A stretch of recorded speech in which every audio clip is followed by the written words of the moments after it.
사울의 손자였던 요나단의 아들이었던 무베보셋의 이야기가 다시 나오죠.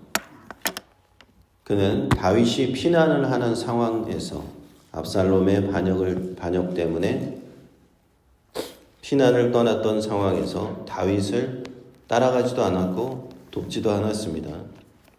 대신 그의 사환, 그의 종 시바가 다윗을 도왔고요. 다윗을 위해서 나귀를 데려와서 다윗의 가족들이 또 노약자들이 타도록 도왔고 많은 또 음식을 가져와서 다윗을 공개하였습니다. 그리고 시바에 대해서는 뭐라고 무비보셋에 대해서는 뭐라고 하였느냐? 무비보셋이 다윗을 배반하였고 이제 여호와께서 이스라엘 집을 자신에게 다시 돌리신다, 그렇게 말했다고 했습니다. 그런 상황에서는 다윗은 그 시바의 말을 전적으로 믿을 수밖에 없었죠. 만일 그 배신이, 무비보셋의 배신이 사실이었다면 다윗에게는 참 굉장한 충격이었을 수밖에 없었습니다. 왜냐하면 엄청난 후한 대접을 해줬잖아요.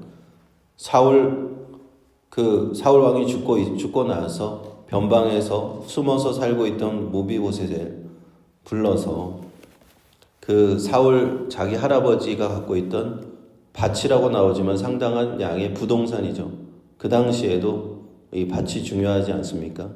그 모든 사울의 재산을 다 손자였던 무비보셋에게 그대로 돌려주었고, 그뿐만 아니라 그의 종 시바로 하여금 그 밭을 일구어서 소출이 나오면 무비보셋을 공양하라고 다 명령을 하였죠. 그뿐입니까? 왕의 식탁에서 함께 먹을 수 있는 특권도 주었습니다.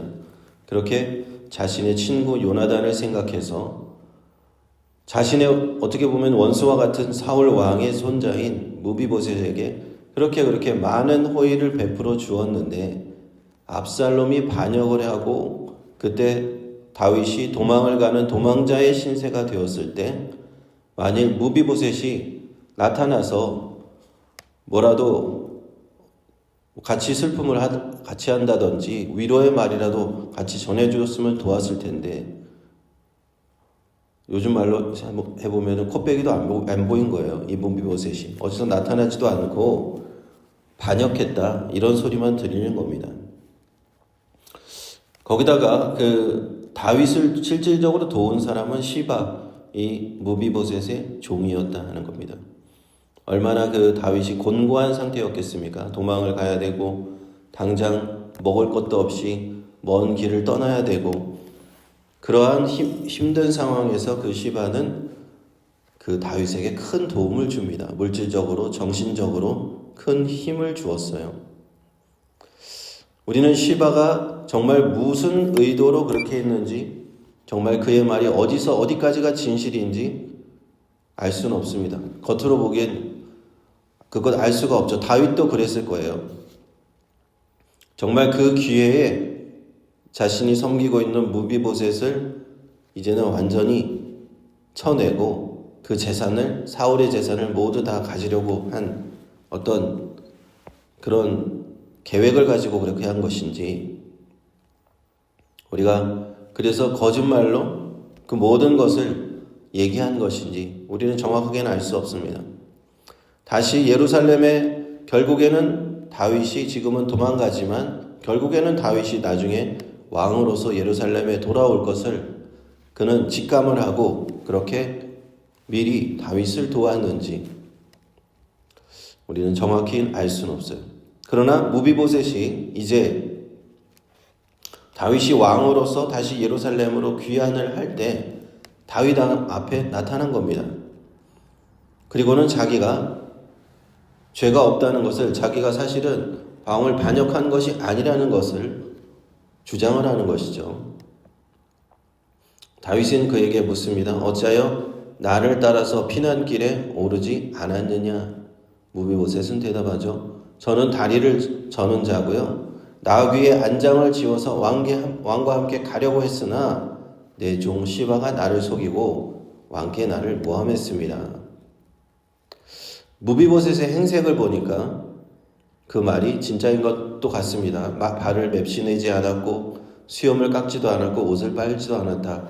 그 큰 슬픔을 당한 그런 자의 모습을 보이고 있어요. 다윗 왕이 쫓겨나갔을 때부터 지금까지 크게 슬퍼했다라는 것을 강조하는 듯한 모습입니다. 그래서 다윗은 여기서 판단을 내려야 해요. 무비보셋의 말을 전적으로 믿을 것인지 아니면 시바의 말을 전적으로 믿을 것인지, 그리고 다윗은 현명한 판단을 내리는 것으로 보입니다. 솔로몬의 판결과 같은 현명한 판결이죠. 너희 두 사람, 무비보셋과 시바, 너희 두 사람이 사울의 밭을 반반으로 나누라 라고 판단을 냅니다. 이 판단이 현명한 판단이었다고 생각하는 것이 무비보셋이 자신은 다윗을 배신하지 않았다라고 주장을 하지만 그것을 정말 그럴까라고 하는 의구심은 조금 남는 것이거든요. 왜냐하면 왜 그렇다면 나중에라도 어떻게든 방법을 써서 다윗을 쫓아올 수도 있었을 텐데 왜 수동적으로 능동적으로 다윗을 도울 어떤 방편도 생각하지 않고 그냥 집에서 편안하게 자기 집에 머물고 있었던 이유는 뭔가라고 생각해 볼 수 있죠. 반면에 시바는 실질적으로 다윗을 도왔어요. 압살롬이 왕이 됐고 예루살렘을 차지하고 있었고 다윗은 이제 도망을 가고 있었어요. 어떻게 될지 모릅니다. 다윗은 그대로 이제는 왕에서 쫓겨나서 다윗은 다 망할 수도 있는 그런 절대절명의 위기의 순간에 다윗을 돕는 큰 일을 했다는 겁니다. 설사 무비보셋을 모함했다고 해도 그의 공은 분명히 있는 거예요. 그런 것들을 종합적으로 판단해 봤을 때 다윗의 결론은 반반 나눠라. 너희 재산을 반반 나눠라. 이렇게 얘기한 겁니다. 만일 무비보셋이 이렇게 와서 뒤늦게나마 다윗 왕에게 변명을 하지 않았다면은 그 재산을 다 뺏겼을 거예요. 시바에게 모두 뺏길 뻔했습니다. 그나마 이렇게 변명을 했기 때문에 반이라도 지킬 수 있었던 거죠. 우리는 무비보셋의 이야기를 보면서요, 어떻게 보면 말보다 행동이 중요하다라는 것을 한번 다시 되새겨보게 됩니다. 무비보셋은 여기 와서 말은 정말 다윗을 위해서 충성된 신하처럼 얘기를 합니다. 그리고 30절에 보면 자신은 그 재산에 대해서 전혀 미련도 없습니다. 다 가지게 하십시오. 그렇게 말은 그렇게 하고 있지만 어떤 사람들은요, 하나님 앞에서 충성되이 선한 행위를 하고 하나님의 말씀을 지키는 것처럼 말은 하고 있지만 그 행동이 따르지 않는 사람도 있다는 거예요. 행동으로 그 신앙을 보여야 될 때가 있는 거죠. 다윗을 어떻게든 도와야 될 때가 있는, 자기가 도움을 많이 받았는데, 다윗에게 이렇게 큰 은혜를 받았는데 가만히 있으면 안 되잖아요. 다윗이 지금 정말 쫓겨나가고 어떻게 큰일을 당할지도 모르는데 어떻게든 방법을 써서 다윗을 도왔어야 하는데 가만히 있었단 말이지. 행동을 보이지 않았습니다. 또 어떤 사람들은 반면에 하나님 앞에서 신앙을 보이는 방법이 말보다도 정말 행동을 하면서 보여주는 사람이 있습니다.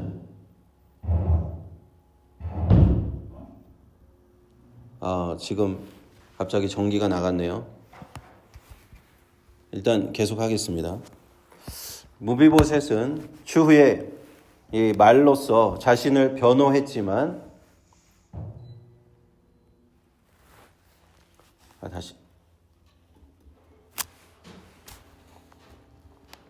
추후에 말로써 자신을 변호했지만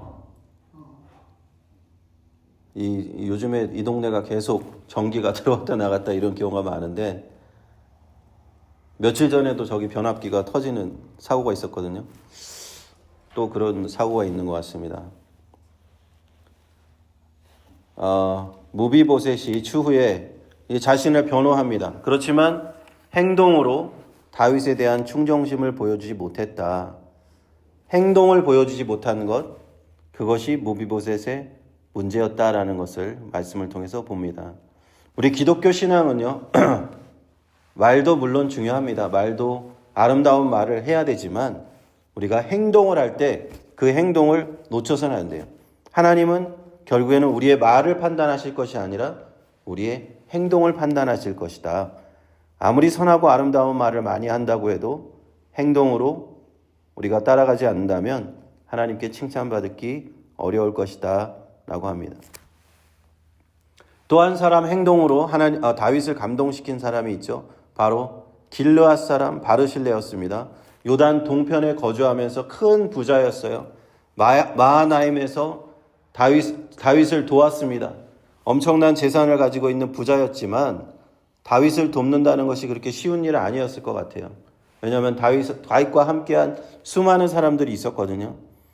그 자기 재산을 다 털어가면서 다윗을 도운 사람, 그 바르실레에게 다윗은 크게 감동한 것 같아요. 그래서 나중에 제안을 하죠. 나와 함께 예루살렘 왕궁으로 가서 함께 내가 이제부터 바르실레 당신을 돕겠습니다. 당신을 이제 왕궁에서 호화롭게 그 삶을 보장하겠습니다.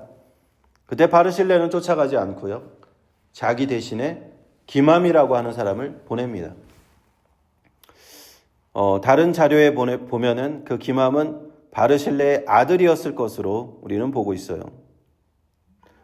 그리고 다윗은 기맘에게 훗날 큰 직책을 허락해주고 그를 높여줍니다. 자기를 도왔던 그 바르실레를 그 은혜를 잊지 않고 그 헌신과 그 행동을 잊지 않은 거예요. 그래서 바르실레에게 기맘에게 큰 은혜를 베풀었다 하는 것입니다. 다윗은 이로써 예루살렘 왕으로 다시 귀환하면서 많은 사람들과의 관계를 이제 다시 재정립합니다. 그 와중에서도 자신을 저주했던 시므이라는 그 사람도 조건 없이 용서를 해주었고요. 무비보셋이 다가와서 또 다시금 머리를 조아리자 다시 그 재산을 절반을 되돌려 줍니다. 자신을 도왔던 시바에게는 그에게 맞는 보상도 해줘요. 그리고 자신을 도왔던 바르실레에게는 그에게 또 합당한 보상을 해줍니다. 다윗은 이스라엘의 가장 성군으로 기록되고 다윗은 하나님의 사람으로 기록된 이유가 있는 것 같습니다. 이런 모든 사람들에게 합당한 은혜를 베풀어 주었다 하는 것입니다. 그가 한때는 어릴 적에는 목동이었고 하나님 앞에서 그저 작은 자였지만 하나님의 마음에 합한 자로서 하나님께서 택하시자 하나님께서 그를 크게 높여주셨습니다. 이스라엘 왕이 되게 하셨고 그러나 한때 범죄함으로 인해서 하나님 앞에 큰 심판을 받고 이제 쫓겨나서 그런 큰 고통을 다시 겪었지만 그래도 다윗은 통회 자복하고 하나님 앞에 이렇게 회복되는 모습을 보게 됩니다. 이 다윗의 굴곡 많은 인생, 그 인생을 통해서 우리는 어쩌면 우리 자신의 모습을 하나씩 들여다보는지도 모르겠습니다. 내가 하나님 앞에서 어떠한 신앙의 삶을 살아야 될 것인지 다윗을 통해서 내가 배울 것은 배우고 다윗을 통해서 다윗의 이런 면은 나에게 경계를 주는 것이구나 타산지석으로 삼아서 내가 또 그렇게 교훈을 받을 수 있을 줄 믿습니다. 그러니까 다윗의 이제 삶은 거의 이제 막바지로 흘러가는데요. 우리 다윗을 묵상하면서 사무엘하를 이제 마지막으로 막바지로 우리가 묵상하면서 이러한 삶을 우리 하나님 앞에서 우리의 신앙을 한번 다시금 다잡을 수 있는 그런 계기가 될 수 있기를 주님의 이름으로 축원합니다. 하나님 감사합니다. 은혜 가운데 저희들 인도하여 주심을 감사합니다. 하나님의 말씀을 통해서 다윗의 신앙을 통해서 우리가 하나님의 다윗의 믿음을 보고 다윗의 끝까지 하나님을 의지하였던 그 모습을 봅니다. 범죄하여서 심판을 받았지만 그래도 다윗은 끝까지 하나님 앞에 회개하고 하나님의 긍휼과 하나님의 은혜를 구합니다. 그런 모습을 가지고 우리 또한 다윗처럼 하나님 앞에 그렇게 아버지 살아갈 수 있도록 축복하여 주옵소서. 예수님의 이름으로 기도합니다.